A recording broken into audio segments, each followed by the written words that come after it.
Hi అండి అందరికీ. పుదీనా పచ్చడి అయితే చేయండి. ఇలా చాలా బాగుంటుందండి. హెల్త్కి అయితే చాలా మంచిదండి.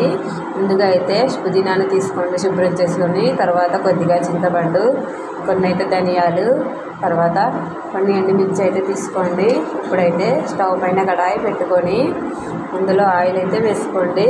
ఆయిల్ వేసుకున్నాక అదైతే హీట్ కానివ్వండి. పుదీనా పచ్చడి అయితే చాలా మంచిదండి హెల్త్కి. తప్పకుండా ట్రై చేయండి ఒక్కసారి. తర్వాత ధనియాలను, ఎండుమిర్చి, కొంచెం జీలకర్ర వేసి అయితే లో ఫ్లేమ్లో దూరగా అయితే వేయించుకోండి.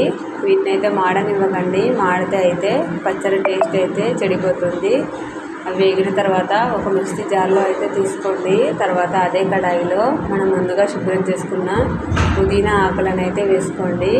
పుదీనా ఆకులను అయితే దూరగా ఫ్రై కానివ్వండి.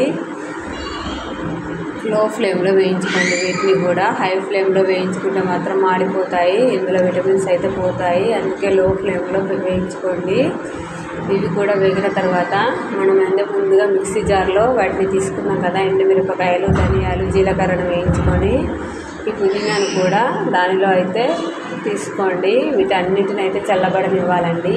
చల్లబడిన తర్వాత మాత్రమే మిక్సీ పట్టుకోవాలి. వేడి మీద అయితే పట్టుకోకూడదు, మిక్సీ ఖరాబ్ అయిపోతుంది గిన్నె. తర్వాత చింతపండు, వెల్లుల్లి రెబ్బలు, కొంచెం సాల్ట్ అయితే వేసుకొని దీన్ని అయితే బరకగా మిక్సీ పట్టుకోండి. బాగా మెత్తగా అయితే పట్టుకోవద్దు, పచ్చడి బాగోదండి. బరకగా మాత్రమే పట్టుకోవాలి.